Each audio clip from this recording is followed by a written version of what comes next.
গল্পের নাম প্রণয়ের অমল কাব্য। লিখেছেন DRM সোহাগ। আজকে শুনবেন গল্পের ৬৯তম পর্বটি। পাশ থেকে শুদ্ধ কপাল চাপড়ে বলে, ভাইরে, তুই জানিস না বলে ছাড়াছাড়ির উদাহরণ দিয়েছে। আসল কথা হলো, তুই বিয়ে করে কাবিনে বসানো টাকা মৃত্যুর আগে পর্যন্ত টাইম নিয়ে তোর বউকে দিতে পারবি, কিন্তু ছাড়াছাড়ি হলে সেই সময় সব পরিশোধ করতে হয়। ইরফান রেগে বলে, আবার তুই ও ছাড়াছাড়ির কথা বলছিস? শুদ্ধ মেকি হেসে বলে, আরে এটা তোকে বোঝালাম, কিছুই তো জানিস না। সারাদিন ব্যবসা করে করে এই হাল, অসামাজিক শালা। ইরফান ভাবলেশহীনভাবে বলে, বিজনেস তো তুই ও স্টার্ট করেছিস। শুদ্ধ চোখ বড় বড় করে তাকালো, গালে হাত দিয়ে আফসোসের সুরে বলে, সিসিটিভির উপর একটা পাতলা কাপড় দিলেও তো সিসিটিভি আর কিছু দেখতে পায় না, আর তোর উপর পুরো দেয়াল তুলে দিলেও সব কেমনে জানিস ভাই? ইরফান ঠোঁট বাঁকালো একটু। শুদ্ধ হতাশ। লুকিয়ে লুকিয়ে কিচ্ছু করা হবে না তার। ভাগ্যিস তার বাসরটা এই সিসিটিভি দেখতে পায়নি। এটাই মনে হয় বাকি আছে। এসব ভাবনা রেখে বলে, মোহরানারও কথা শুনেছিস? ইরফান গম্ভীর গলায় বলে, আই নো, বউকে মোহরানা পরিশোধ করতে হয়। শুদ্ধ হেসে বলে, ওটাই কাবিন। নে, এবার বল তুই মায়রাকে কি দিবি? ইরফান শুদ্ধর দিকে চেয়ে বলে, ও তো তোর কপি ভার্সন বাদর। শুদ্ধ থতমত খেয়ে তাকায়। এই বেদ্যপটা তাকে অপমান করছে। ইরফান শুদ্ধর কথাগুলো মোটামুটি আস্তে বলার কারণে কেউ সেভাবে শুনতে পায়নি। শুদ্ধ রেগে বলে, এই বেদ্যপ কথায় কথায় আমাকে অপমান করবি না তো। তোর বউ বাদর, সেটা আমার দোষ। ইরফান এই ব্যাপারে আর কিছু বলল না। বিড়বিড় করে বলে, আমি তো ওকে প্রায় সবই দিয়ে দিয়েছি। শুদ্ধ চোখ ছোট ছোট করে বলে, কি বলছিস? ইরফান কিছু বলল না। তারেক নেওয়াজ নিজেই কাজী সাহেবকে বলে, 15 লাখ লিখুন। ইরফান সাথে সাথে গম্ভীর গলায় বলে, প্লাস ইরফান নেওয়াজ। কাজী সাহেব তারেক নেওয়াজের কথায় লিখতে গিয়েও থেমে যায় ইরফানের কথা শুনে। সে ঠিক বুঝতে পারল না। দ্বিতীয়বার জিজ্ঞেস করতেও তার মন সায় দেয় না। এই ছেলেকে তার সুবিধার লাগছে না। শুদ্ধ ইরফানকে গুতিয়ে বলে, তোর নাম লিখতে বললি কেন? ইরফান শুদ্ধর দিকে চেয়ে বলে, কজ ও তোর মতো বাদরামি করে যদি আমাকে ছাড়তে চায়, দেন আমি শর্ত অনুযায়ী আবারও আমাকে দিয়ে দিব ওকে। শুদ্ধ অদ্ভুতভাবে তাকায় ইরফানের দিকে। মানে এর মাথায় এত আজগুবি চিন্তা আসে কোথা থেকে?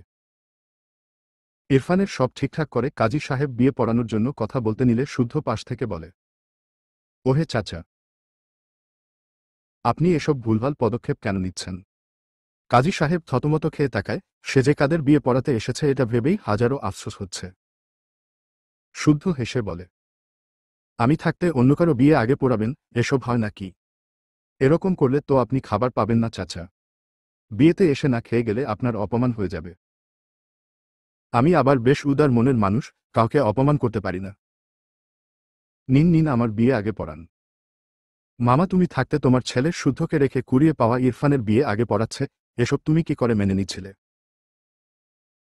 আমি পুরাই হতাশ। শুদ্ধর কথায় সবাই হাসল। এ কেমন তা তো সবাই জানে। তারেক নেওয়াজ নিজেও হাসল। বজ্জাত ছেলেটা তাকে কিসব কথা বলে, এখন তার মনে হচ্ছে তাকে শুদ্ধর থেকে ট্রেনিং নিতে হবে, নয়তো ইরফানের সাথে টিকবে কি করে। ইরফান বিরক্ত চোখে শুদ্ধর দিকে তাকালো, তবে কিছু বলল না। কাজী সাহেব অদ্ভুতভাবে তাকালো শুদ্ধর দিকে। এদের দুই ভাইয়ের থেকে এমন অদ্ভুত আচরণ পেয়ে মনে হচ্ছে সে ভুল করে ভিনগ্রহে এসে পড়েছে, নাকি এরাই ভিনগ্রহ থেকে পালিয়ে এসেছে। ইরফানের দেয়া মোহরানার সমপরিমাণ টাকা শুদ্ধর কাবিনেও দেয়া হয়। শুদ্ধর বিয়ে পড়ানো শেষে সে দ্রুত বসা থেকে দাঁড়িয়ে বলে, আমি কি এখন আমার বউকে দেখতে পারি বাবা? ফারার বাবা থতমত খেয়ে তাকায় শুদ্ধর দিকে। নাসিম এগিয়ে এসে শুদ্ধকে টেনে নিয়ে যায়। ফাইজ ও এগিয়ে গিয়ে শুদ্ধর সামনে দাঁড়িয়ে বলে, তোর কি কোনোদিন লজ্জা হবে না? আমার বাবা তোর শ্বশুর, বুঝতে পারছিস? শুদ্ধ বিরক্তি কণ্ঠে বলে, শ্বশুরের কাছেই তো তার মেয়েকে চেয়েছি, তোর মতো ব্রিটিশ শালার কাছে তো আর চাইনি। তোর বাচ্চাকে আমি 4 আনার ও চকলেট কিনে দিব না দেখিস। ফাইজ বিরক্ত চোখে চেয়ে রইল শুদ্ধর দিকে। এটা বিয়ের দিন ও ঠিক হলো না। আল্লাহ যে একে কোনো পিছলা মাটি দিয়ে বানাইছে তা একমাত্র আল্লাহই ভালো জানে। নাসিম মলিন মুখে ইরফানের দিকে চেয়ে আছে। কাজী সাহেব বেশ কিছু বললেন এতক্ষণ। এরপর ইরফানকে কবুল বলতে বলে। নাসিম ঢোক গিলল। তার কষ্ট কেন হচ্ছে? ইরফান আর বারবি ডলের বিয়ে তো অনেক আগেই হয়েছে। তারা কত সুন্দর কাপল। শুধু তার মানতে কষ্ট হয়। ভাবনার মাঝেই ইরফানের বলা কোবহল শব্দটুকু কানের পর্দায় এসে বিষের বানের ন্যায় ধাক্কা খায়। নাসিম চোখ বুজে নিল। ঢোক গিলল বহু কষ্টে। এরপর কোনো দিকে না তাকিয়ে সাইড কেটে দ্রুত পায়ে জায়গাটি প্রস্থান করে। ইরফান ডান হাত মুষ্টিবদ্ধ করে তাকিয়ে দেখল নাসিমের প্রস্থান। নাসিমের হৃৎপিণ্ড ছিঁড়ে ফেলতে ইচ্ছে করছে তার। কারণ উই মন দিয়ে ও তার বার্ডফ্লাওয়ারকে নিয়ে ভাবে, যেটা ইরফানের গায়ে আগুন জ্বালিয়ে দেয়। ইরফান শুদ্ধর বিয়ে পড়ানোর পর কাজী সাহেব ফারাহ আর মায়রার কাছে এসেছে রেজিস্ট্রি পেপারে সাইন করাতে। মায়রার পাশে মায়রার মা বসেছে। ফারার পাশে ফারার বাবা। আশেপাশে সবাই ছড়িয়ে ছিটিয়ে দাঁড়িয়ে আছে। ফারাহকে রেজিস্ট্রি পেপারে সাইন করার জন্য পেপার এগিয়ে দিল। ফারাহ কাপা হাতে কলম আর পেপার নেয়। তার হাত কাঁপছে। চোখজোড়া ঝাপসা হয়েছে। এই তো এখানে সাইন করে দিল সে আর বাবার বাড়ি থাকতে পারবে না। কথাগুলো ভেবে দলা পাকিয়ে কান্না বেরিয়ে আসতে চায়। ওভাবেই কাপা হাতে পেপারে সাইন করে দিল। চোখ থেকে টুপ করে দুপা পানি গড়িয়ে পড়ে। পাশ ফিরে তার বাবাকে জড়িয়ে ধরে নিঃশব্দে অশ্রু বিসর্জন দেয়। ফারার বাবা মেয়েকে আগলে নেয়। তার চোখজোড়া কখন যে ঝাপসা হয় বুঝে পায় না ভদ্রলোক। এই মেয়েটি সারাবাড়ি যে ঘুরঘুর করত, প্রতিদিন কোনো না কোনো আবদার করত, এখন এসব আর কে করবে? এখানে উপস্থিত সকলে বাবা মেয়ের আবেগমাখা মুহূর্তে নিজেরাও ভীষণ আবেগী হয়ে পড়ে। মায়রা মলিন মুখে পাশ ফিরে তাকিয়ে আছে। বাবা মেয়ের সম্পর্ক বুঝি এমন হয়? এত মিষ্টি হয়? সে তো জানে না। জন্মের পর কাউকে যে বাবা বলে ডাকবে সেইটুকুও পায়নি। বুদ্ধি হওয়ার আগে হয়তো ডেকেছিল লাবিবের বাবাকে। ভুল ভাঙলে আর ডাকেনি তো। বাবা মেয়ের সম্পর্ক কেমন হয় সেটুকু অনুভব করার সৌভাগ্যটুকুও তার হয়নি। মৃত বাবার কথা মনে পড়ল। স্বামী হিসেবে খুব খারাপ হলেও বাবা হিসেবে হয়তো তাকে এভাবেই আদর করত। ইস, তার কপালে বাবার একটুখানি ভালোবাসা যদি আল্লাহ দিত। কথাগুলো ভাবতে ভাবতে কখন যে চোখজোড়া ঝাপসা হয়েছে মেয়েটি বুঝতেই পারেনি। তারেক নেওয়াজ মায়রাকে লক্ষ্য করে বলে, মনে হচ্ছে আমার মায়রা আম্মু আমাকে ভুলে গিয়েছে। মায়রা তারেক নেওয়াজের কথাটা শুনে দ্রুত ঝাপসা চোখজোড়া মুছে সামনে তাকায়। বসা থেকে দাঁড়িয়ে তারেক নেওয়াজের সামনে এসে হেসে বলে, একদম ভুলে যায়নি বাবা, আপনি মিথ্যা বলছেন। তারেক নেওয়াজ আফসোসের সুরে বলেন, তবে বাবার জন্য আক্ষেপ করছিলে কেন? এই যে তোমার জলজ্যান্ত বাবা তোমার সামনে দাঁড়িয়ে আছে, অথচ তুমি আমাকে ভুলে গেলে। মায়রার কি যে হলো কে জানে। হুট করেই তারেক নেওয়াজকে জড়িয়ে ধরে। তারেক নেওয়াজ মৃদু হেসে মায়রার মাথায় হাত রেখে বলে, এবার মনে হচ্ছে মেয়ে আমাকে পুরোপুরি মনে রেখেছে। মায়রা হাসল। চোখের কোণ ভেসে পানি গড়িয়ে পড়ে। তার এত ভালো একটা বাবা থাকতে সে কেন আফসোস করছিল? মায়রার মা সহ সকলে অপলক চেয়ে রইল শ্বশুর বৌমার দিকে। বাইরের কেউ দেখে বিশ্বাসই করবে না মায়রা তারেক নেওয়াজের নিজের মেয়ে নয়। মায়রা মা মুগ্ধ দৃষ্টিতে তাকিয়ে রইল। তিনি জানতেন তার প্রাক্তন স্বামীর বন্ধু তার মেয়েটাকে খুব আদরে রাখবেন। সে মা হয়ে বাবার আদর মেয়েকে এনে দিতে পারেননি, এসব তারেক নেওয়াজ তার মেয়েকে এনে দিবেন। দিয়েছেও তো। তার ইচ্ছে পূরণ হয়েছে। তার মেয়ে এখন সুখী। তার জীবনের অনেক বড় একটি পাওয়া পূরণ করে দিয়েছে আল্লাহ। তার মেয়ের সুখ, এর জন্য কত রাত তিনি কেঁদে ভাসিয়েছেন। অবশেষে আল্লাহ তাকিয়েছেন তার মেয়ের দিকে। তারেক নেওয়াজ মায়রার হাত ধরে মায়রাকে তার জায়গায় বসিয়ে দেয়। তিনি নিজেই মায়রার পাশে বসে কাজের উদ্দেশ্য বলে, আমার মেয়ের রেজিস্ট্রি পেপার দিন। মায়রার বারবার চোখজোড়া ঝাপসা হয়। কিছুক্ষণ আগে তার বাবার আদর থেকে বঞ্চিত হওয়ার জন্য আফসোসে চোখ ভিজেছিল। আর এখন সে এরকম একজন বাবা পেয়ে যাওয়ায় আবেগে চোখ ভেজাচ্ছে। মায়রা রেজিস্ট্রি পেপারে সাইন করতে গেলে তার প্রথমবার বিয়ের দিনের কথা মনে পড়ল। কতই না কেঁদেছিল বিয়ে করবে না বলে, মায়ের আঁচল থেকে বেরোতে ইচ্ছে করত না। যদিও তার বাড়িতে দিনগুলো ভীষণ কষ্টে পেরোত, কিন্তু সেখানে কত যে মায়ের ভালোবাসা ছিল এখনো আছে, তা মায়েরা ভুলবে কি করে। ঝাপসা চোখে একবার মায়ের দিকে তাকালে দেখল তার মা ঝাপসা চোখজোড়া তার উপর থেকে দ্রুত সরিয়ে নিল। মায়েরা মলিন হেসে রেজিস্ট্রি পেপারে সাইন করে দেয়। বিয়ের সব কাজ শেষে ইরফান, মায়েরা, শুদ্ধ, ফারাসহ সবার কাজিন একটি বড় টেবিল বুক করে বসেছে। মায়েরা যদিও দুপুরে খেয়েছে, কিন্তু এখন নাকি বর বউ একসাথে খেতে হয়। মায়েরা অল্প একটু খাবে বলে ঠিক করেছে। ইরফান ঘাড় বাঁকিয়ে মায়রার দিকে চেয়ে আছে। মায়রা সবাইকে দেখছিল, ইরফানের দিকে চোখ পড়লে দুজনের চোখাচোখি হয়। মায়রা এগিয়ে গিয়ে ফিসফিসিয়ে বলে, কিছু বলবেন? ইরফান ছোট করে বলে, হুম। মায়রা ভাবুক ভঙ্গিতে বলে, কি? ইরফান সাথে সাথে বলে, তোমাকে খেতে চাই। মায়রা কেসে ওঠে, কি অসভ্য লোক! সবাই আছে, তবুও উল্টাপাল্টা বলছে। শুদ্ধ উল্টোপাশ থেকে চেয়ারে গা এলিয়ে বলে, সবাই আমাকে বলো তো, লজ্জা ভাঙার ঔষধ আছে নাকি? মায়রা বলে ওঠে, না তো ভাইয়া, এই ঔষধ নেই। ইরফান হঠাৎই বলে ওঠে, আছে। মায়রা চোখ ছোট ছোট করে বলে, মিথ্যা বলছেন কেন? আমরা সবাই জানি, নেই। সকলে মুখ টিপে হাসছে। মায়রা বুঝতে পারেনি। শুদ্ধ পিছন দিয়ে হাত দিয়ে ফারাহকে তার দিকে টেনে এনে ইরফানের দিকে চেয়ে বলে, ঔষধের নাম বলে দে তো ভাই। ফারাহ জমে গিয়ে বসে আছে। শুদ্ধর হাত তার কোমর থেকে সরাতে চাইলে শুদ্ধ আরও শক্ত করে ধরল। ফারাহ ঢোক গিলে। মায়রা ইরফান হাত ঝাঁকিয়ে বলছে, ঔষধের নাম বলছেন না কেন? বলুন দেখি, নিশ্চয়ই আপনি ভুলভাল ঔষধ আবিষ্কার করেছেন। ইরফান কিছু বলল না। খাওয়ায় মনোযোগ দিল। মায়রা মুখ বাঁকিয়ে নিজেও খাবার খাওয়ায় মনোযোগ দিল। কিন্তু কথা হলো, মায়রার গরুর মাংস একদম পছন্দ নয়। তবুও আজ খাচ্ছে। একটু খেতে গিয়ে তার মনে হলো, এই মাংস সিদ্ধ হয়নি।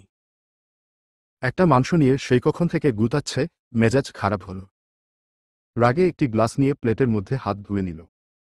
এমনিতেই তার সেরকম ক্ষুধা লাগেনি, কিন্তু এত খাবার দেখে একটু একটু ক্ষুধা লেগেছিল। ইরফান তার পাতের সব মাংস টুকরো করেছে, মায়রাকে দিবে বলে। তার আগেই মায়রার এমন কাজ দেখে মায়রাকে ধমকে বলে, স্টুপিড, কি করলে এটা? মায়রা ঝাঁকি দিয়ে ওঠে। মিনমিন করে বলে, আমার খিদে নেই। ইরফান কিছু বলল না। ভাতের সাথে টুকরো করা মাংস নিয়ে মায়রার মুখের সামনে ধরে। মায়রা অবাক হয় ইরফানের কাণ্ডে। জিভ দিয়ে ঠোঁট ভিজিয়ে সবার দিকে তাকালে দেখল সবাই মিটমিট করে হাসছে। মায়রা মিনমিন করে বলে, আমি খাবো না। ইরফান ভাবলেশহীনভাবে বলে, কোলে বসে খাবে। ওকে। মায়রা দ্রুত দুদিকে মাথা নাড়িয়ে বলে, না না, এখানে বসেই খাবো। কথাটা বলে হা করলে ইরফান মায়রার মুখে পোলাও তুলে দেয়।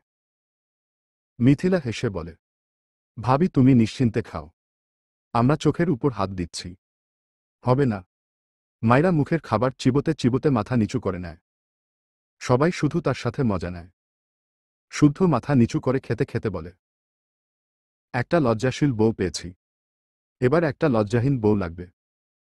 রাতুল এরকম একটা মেয়ে দেখো তো। ফারাহ রেগে তাকায় শুদ্ধর দিকে। শুদ্ধ ঘাড় বাঁকিয়ে ফারার দিকে চেয়ে হেসে বলে, নো টেনশন বউ। তোমার মতামতের 100% গুরুত্ব দেয়া হবে। শুদ্ধর কথা শুনে সবাই হাসছে। মায়রা হেসে বলে, আরে ফারাহ আপু, এত চিন্তা কর না। তুমি একটা লজ্জাহীন বর পেয়েছ, আমি তোমাকে একটা লজ্জাশীল বর এনে দিব। মায়রার কথা শুনে শুদ্ধ চোখ বড় বড় করে তাকায়। হায় হায়, তার মেলায় হারিয়ে যাওয়া বোনটা তার বিরুদ্ধে কথা বলছে। মায়রার কথা শুনে ফারাহ সহ সকলে শব্দ করে হেসে ফেলল। ইরফান নিজেও একটু ঠোঁট বাঁকাল। ফাইজ হেসে বলে, মায়রা তুমি একদম পারফেক্ট। ইরফান গম্ভীর গলায় বলে, প্রশংসা করার জন্য আমার বোনকে দিয়েছি। ইনায়া তার ভাইয়ের কথায় হাসল। বীর প্রথম প্রথম সে কত চিন্তা করত মায়রাকে নিয়ে। সময়ের সাথে সাথে সব কেমন পাল্টে গিয়েছে। ফাইজ খেতে খেতে ইনায়ার দিকে চেয়ে বলে, তোমার ননদ এত খারাপ কেন লিটল কুইন? ফাইজের কথা শুনে সবাই আবারও হাসল। মায়রা বোকাচোখে সবাইকে দেখল। এই লোকটার জন্য তাকে নিয়ে সবাই হাসে। মাইরা ইরফানের হাতে খেতে খেতে প্রায় অনেকগুলো খাবার খেয়ে নিয়েছে। এরপর পানি খেয়ে দেখে আর দাঁড়াতেই পারছে না ঠিক করে। সে যাক, স্বামীর হাতে খেতে মজাই লাগে। সন্ধ্যার পর পর রিসেপশন থেকে সবাই ফিরেছে। শুদ্ধ গিয়েছে ফারাহদের বাসায়। ফারাহদের কাজিন সহ শুদ্ধর ছেলে কাজিনরা সবাই এসেছে। শুদ্ধ এখান থেকে ফারাহকে নিয়ে তাদের গ্রামে যাবে। ত্রিনা বেগম ছেলে বৌমার অপেক্ষায়। ইরফান আর মাইরা সহ ইরফানের মেয়ে কাজিনেরা এসেছে ইরফানদের বাসায়। মাইরা একটি ঘরে বসে আছে। তার কোলে লাবিব, আশেপাশে ইরফানের অনেক কাজিন। মাইরা এদের সবাইকে এর আগে দেখেনি। ইনায়ার বিয়েতে এরা আসেনি। অনেক দূরসম্পর্কের সবাই এসেছে। ইরফানের কত কত ফুপি, খালা, মামি এসেছে। মাইরাকে কতজন যে এসে চুমু খেয়েছে। মাইরার মনে হচ্ছে সে মাত্র পৃথিবীতে জন্মেছে, তাই ইরফানের সব ফুপু, খালা এসে তাকে চুমু খাচ্ছে। তবে মাইরার ভালোও লেগেছে। এত আদর তার এই জীবনে সে পায়নি। সে বুঝেছে সবাই ইরফানকে খুব ভালোবাসে, তার বউ হিসেবে মাইরার এত আদর। লাবিব মাইরার গালে হাত দিয়ে বলে, আপুই সবাই তোমাকে তুমু কায় কিনু। মাইরা লাবিবের গালে চুমু দিয়ে বলে, তুই যেমন আমার কাছে বাচ্চা সোনা ভাইয়া, তাই তোকে আদর করি। তেমন তারাও আমাকে আদর করছে। লাবিব বিড়বিড় করল, বউকে আদর কলতে হয়। মাইরা গালে হাত দেয়। তার স্বামী তার ভাইটার মাথা খেয়ে ফেলেছে পুরো। সারাদিন শুধু বউ বউ করবে। শুদ্ধর সাথে তার কাকা, ফুপি, খালাও আছে। সাথে সব ছেলে কাজিন আর তার বাবার দিকের সকল কাজিন। শুদ্ধ এতক্ষণ ব্যাবাচাকা খেয়ে ফারাহদের বাড়িতে ছিল। এত এত মানুষ জামাই আদর করতে এসে তাকে যে ফুটবল ভেবে শট দেয়নি, এজন্য শুদ্ধ স্বস্তির নিঃশ্বাস নেয়। বিয়ে করলে বউয়ের সাথে সাথে আরও অনেক প্যারারে। ইস, জীবনটা পুরো তেজপাতা। আপাতত সে ফারার পাশে দাঁড়িয়ে আছে। মানে এখন তারা বেরবে, কিন্তু ফারাহ কেঁদে কেঁদে অস্থির। শুদ্ধর অসহায় লাগে। ফাইজের কথা মনে পড়ে গেল। সে তো ইনায়ার সময় মজা করেছিল। এখন বউয়ের এত কান্না দেখে তার বুকটা ভারী লাগছে। ফারাহ তার বাবাকে জড়িয়ে ধরে ছাড়ে না। মেয়েরা বাবার কাছে ভীষণ আদুরে হয় শুনেছে। এই কথাটা ফারার মাঝে একদম 100% আছে। ফারার বাবার চোখ ভেজে। মেয়েটাকে ছাড়া কিভাবে থাকবেন তিনি? সে যতক্ষণ বাড়ি থাকে, ফারাহ সবসময় তার পাশেই থাকে। কিন্তু মেয়েদের বাড়ি যে এটা ক্ষণস্থায়ী, এটাই মেনে নিতে হবে। ফারার বাবা ফারার মাথায় চুমু এঁকে শুদ্ধর হাতে ফারার হাত রেখে ভেজা গলায় বলে, ফারাহ আমার খুব আদরের মেয়ে, বুঝলে বাবা? ওকে কখনো কষ্ট দিও না। শুদ্ধ এদের বাবা মেয়ের কাণ্ড দেখে ভীষণ ইমোশনাল হয়ে গিয়েছে। মাথা নেড়ে বলে, জি বাবা, অবশ্যই। আমার পাক। আর বলল না। থাক, শ্বশুর মানুষ। মুখে ব্রেক না লাগালে ব্যাপারটা কেমন যেন লাগে। ফারাহ তার সহ আরও সবার থেকে বিদায় নিয়ে শুদ্ধর হাত ধরে এগিয়ে যায়। শুদ্ধ আস্তে করে বলে, ভালোবাসি পাখি। ফারাহ নাক টানল। গাড়ির কাছে গিয়ে দাঁড়ালে ফাইজ, শুদ্ধ আর ফারার পিছে দাঁড়িয়ে বলে, ফারাহ সাবধানে যাবি। ভাইয়ের কথায় ফারাহ পিছু ফিরে ফাইজকে জড়িয়ে ধরল। ফাইজকে বোনকে আগলে নিয়ে শুদ্ধর দিকে চেয়ে বলে, আমার বোনকে একদম কাঁদাবি না বলে দিলাম। শুদ্ধ ভাবলেশহীনভাবে বলে, আমি তো ওকে কাঁদানোর জন্যই নিয়ে যাচ্ছি। ফাইজ বিরক্ত চোখে তাকায়। আঙুল উঁচিয়ে বলে, আমি কিন্তু আমার বোনকে দিব না। শুদ্ধ ফারাহকে টেনে নিয়ে বিরক্ত হয়ে বলে, কষ্ট করে বিয়ে করলাম আমি, আর এই বান্দানা কি আমার বউকে দিবে না? সর সর, ব্রিটিশদের আশেপাশে আমার বউকে রাখা যাবে না। এসো বউ।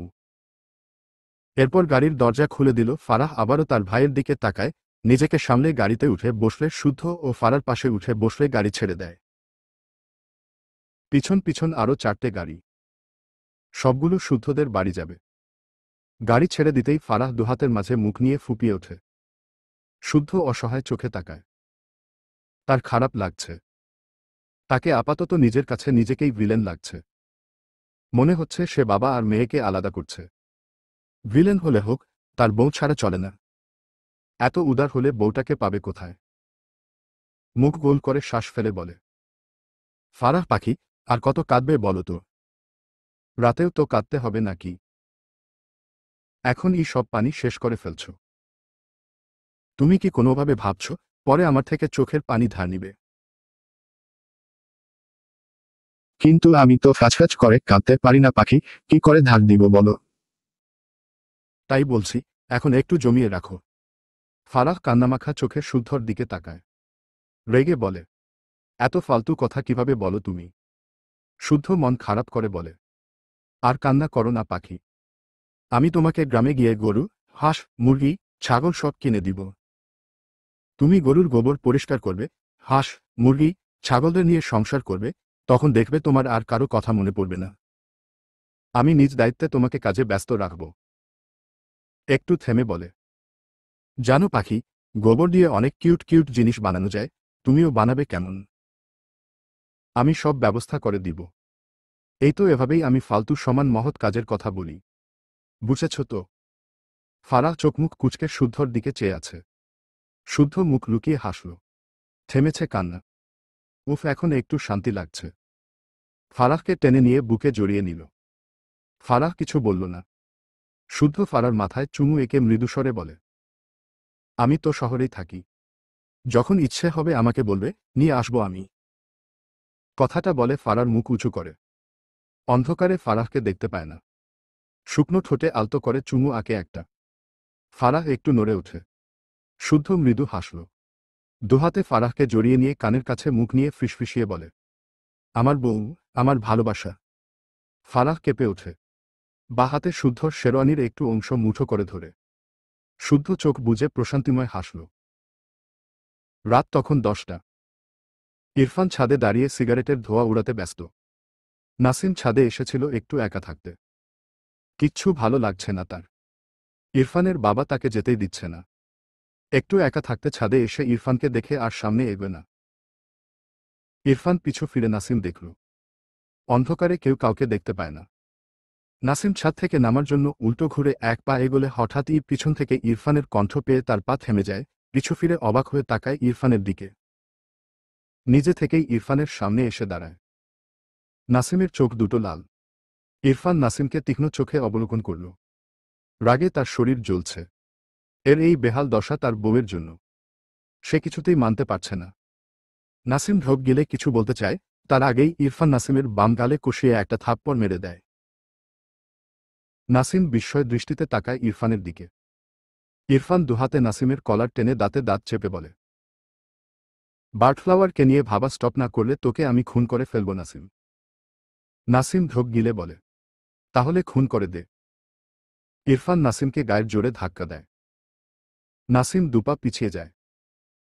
ইরফান দুহাতে তার মাথার চুল টেনে রেগে বলে, it's a big problem. I can't kill you. Nasim মৃদু হেসে বলে, কেন পারবি না? ইরফান নাসিমকে আবারও ধাক্কা দিয়ে আওয়াজ তুলে বলে, cause you are my friend. Nasim আবারও একটু হাসল। ইরফান, শুদ্ধর সাথে তার আর ফাইজের ক্লাস 7-এ পরিচয়। এরপর থেকে আজ পর্যন্ত একসাথেই। তবে অন্তরা তাদের ভার্সিটি লাইফের ফ্রেন্ড। ইরফান যদিও অন্তরার সাথে যথেষ্ট দূরত্ব রাখত, বেশ অনেক মাস পর ফ্রেন্ডের মতো তুই প্লাস প্রয়োজনে কথা বলত। এরপর অন্তরার ফালতু কাজে ইরফান অন্তরার উপর ভীষণ ক্ষিপ্ত হয়। অন্তরার সাথে ইরফানের ভাই বোনের সম্পর্কের সূচনাতেই সমাপ্ত হয়েছে। কিন্তু সে, শুদ্ধ, ফাইজ, ইরফান এদের রিলেশন অন্যরকম। ইরফান নিজেকে শান্ত করে গম্ভীর গলায় বলে, তুই বিয়ে করবি? নাসিম বিস্ময় দৃষ্টিতে তাকায় ইরফানের দিকে। ইরফান এগিয়ে এসে বলে, এজ শুন এজ পসিবল, তোর বিয়ে হবে। নাসিম ঢোক গিলে বলে, আমি বিয়ে করব না ইরফান। তুই আমার লাইফে ইন্টারফেয়ার করিস না, অ্যাট লিস্ট এই টপিক নিয়ে তো নয়ই। আমি বুঝেছি আমাদের ফ্রেন্ডশিপের সমাপ্তি এখানেই। তুই ভুলে যা আমাকে। ইরফান রেগে বলে, নো, তোর লাইফে ইন্টারফেয়ার আমিই করব। আমার ফ্রেন্ড হওয়ার আগে এসব ভাবা উচিত ছিল তোর। অ্যান্ড এসব ভোলাভুলি, I just hate this topic. Nasim কি বলবে বুঝল না। সে জীবনেও বিয়ে করতে পারবে না। ভাবলেই তার কেমন দমবন্ধ লাগে। ইরফান হঠাৎই শান্ত কণ্ঠে বলে, নেক্সট ডে একটা রাইড হোক। নাসিম অবাক হয়ে তাকায় ইরফানের দিকে। ভার্সিটিতে তারা 4 বন্ধু মিলে প্রায় এই রাইডে যেত। তবে ইরফানকে কখনো হারাতে পারত না। এটা নিয়ে সে ফাইজ শুদ্ধ ভীষণ আফসোস করত। মাঝে মাঝে তারা 3 জন আলোচনা করত, ইরফানের মাথায় বাড়ি দিয়ে ইরফানের মাথা থেকে রাইড করার স্মৃতি ভুলিয়ে দিয়ে তারা কেউ একবার জিতুক। পরে নিজেদের বোকা বোকা কথায় নিজেরাই হেসে ভার্সিটির মাঠ জমিয়ে রাখত। তবে নাসিম একবার ইরফানকে হারিয়েছিল, কিন্তু সে উইন হওয়ার পর দেখে ইরফানের গায়ে জ্বর ছিল, অথচ তারা কেউ বুঝতেই পারেনি। এ জন্ম থেকেই মাথা পাগল। এরপর ইরফান হঠাৎ বিজনেসে ফোকাস করায় বাইকের প্রতি যে ঝোঁক ছিল, এটা থেকে একদমই সরে এসেছে। তারা সবাই একটু আধটু অবাক হয়েছিল ইরফানের কাজে। ইরফানের সাথে সাথে তারাও আর সেদিকে যায়নি। আজ হঠাৎ ইরফানের মুখে রাইডের কথা শুনে নাসিম অবাক না হয়ে পারল না। ইরফান তার হাতের অর্ধেক সিগারেট টুকুর ধোয়া টেনে শেষ করে। এরপর চুইংগাম মুখে দিয়ে নাসিমের দিকে চেয়ে আবারও বলে, ঢাকা বাইপাস থেকে বঙ্গবন্ধু সেতু পর্যন্ত বাইক রাইড। যদি তুই রাইডে হেরে যাস, দেন তোকে নেক্সট 1 মান্থের মধ্যে বিয়ে করতে হবে। নাসিমের বোধহয় এটা শোনাই বাকি ছিল। হতভম্ব হয়ে বলে, তুই কি পাগল? ইরফান কিছু বলল না। উল্টো ঘুরে এগিয়ে যেতে নিলে নাসিম অবাক হয়ে বলে, তুই হেরে গেলে কি করবি? ইরফানের পা থেমে যায়। নাসিম একটু হেসে আবারও বলে, বারবিডলকে আমায় দিয়ে দিবি। ইরফান দুহাত মুষ্টিবদ্ধ করে নেয়। রাগে দোকান দিয়ে ধোয়া বের হচ্ছে যেন। দাঁতে দাঁত চেপে বলে, বার্ডফ্লাওয়ার আমার বউ। অন্যের বউকে চাইতে লজ্জা করে না তোর? ইরফানের কথাটা নাসিমের আত্মসম্মানে লাগল। তবুও বলে, ভালোবাসলে তো একটু নির্লজ্জ হতে হয়। ইরফান উল্টো ঘুরে নাসিমের দিকে তাকায়। মুখ গোল করে চিবানো চুইংগাম ফেলে দিয়ে খুব স্বাভাবিকভাবে বলে, কখনো যদি বার্ডফ্লাওয়ারের মনে ভুল করেও অন্য কেউ স্থান পায়, সেদিন এই দুনিয়ায় ওর শেষ দিন হবে। যেভাবে ওকে বাঁচাতে এই দুহাতে আগলে নিয়েছি, সেভাবেই এই দুহাতে ওকে শেষ করতে একবারও ভাবব না। অ্যান্ড অপোজিট পার্সনকে ঠিক কিভাবে মারব, এসবের ডেসক্রিপশন দিয়ে কারো ঘুম নষ্ট করতে চাই না। নাসিম ইরফানের ঠান্ডা গলায় বলা কথাগুলো শুনে ঢোক গিলল। মাইরা ছাদে এসেছিল হাওয়া খেতে। সবার মাঝে থেকে থেকে সে সিদ্ধ হয়ে গিয়েছে। তাই সে লুকিয়ে লুকিয়ে এক প্রকার পালিয়ে ছাদে একটু ফ্রেশ হাওয়া খেতে এসেছে। কিন্তু ছাদের শেষ সিঁড়িতে দাঁড়িয়ে ইরফান বলা লাস্ট কথাগুলো শুনে বেচারি ভয়ে জমে গিয়েছে। ইরফানের কথা বলার ধরন কেমন যেন লাগল। ইরফান আবারও বলে, নেক্সট ডে চলে আসিস। অ্যান্ড বিয়ের প্রিপারেশন নে। নাসিমের চোখজোড়া ঝাপসা হয়। কিছু বলল না। সে দ্রুত পায়ে এগিয়ে এসে ইরফানের পাশ কাটিয়ে ছাদ থেকে নেমে যায়। মায়রা দাঁড়িয়েছে, বুঝেছে বোধহয়, তবে মায়রার দিকে একবারও তাকায়নি। পাশের সিঁড়িতে গিয়ে শার্টের হাত দিয়ে একবার চোখ মুছে নিয়ে পায়ের গতি বাড়ায়। ইরফান উল্টো ঘুরলে মায়রাকে দেখে ভীষণ অবাক হয়। রাগ ও হয় খানিক। এগিয়ে এসে ধমকে বলে, এখানে কি করছো তুমি? মায়রা ভয় পায়। ঝাঁকি দিয়ে ওঠে। ইরফানের দিকে চেয়ে থেমে থেমে বলে, আপনি আমাকে মেরে ফেলবেন। ইরফান শীতল দৃষ্টিতে তাকায় মায়রার দিকে। আরেকটু এগিয়ে এসে মায়রাকে দুহাতে আগলে নিয়ে ছাদের মেঝেতে দাঁড় করায়। মায়রা মাথা নিচু করে নেয়। ইরফান আলতো হাতে মায়রার হিজাব খুলে আলগা করে দেয়। এরপর মায়রাকে দুহাতে জড়িয়ে গলায় মুখ গুজে দুটো চুমু আঁকে। মায়রা ঢোক গিলল। ইরফান মুখ তুলে মায়রার পানে তাকিয়ে বলে, অন্য কাউকে নিয়ে ভাবলে তুমি বেঁচে থাকার রাইটস হারাবে। মায়রা চোখের পলক ফেলে ইরফানের দিকে চেয়ে থাকে। মৃদুস্বরে বলে, আপনি মরবেন তো? আপনি মরলে আমি মরতে রাজি। ইরফান অদ্ভুত চোখে তাকায় মায়রার পানে। অবাক হয়ে বলে, হোয়াট?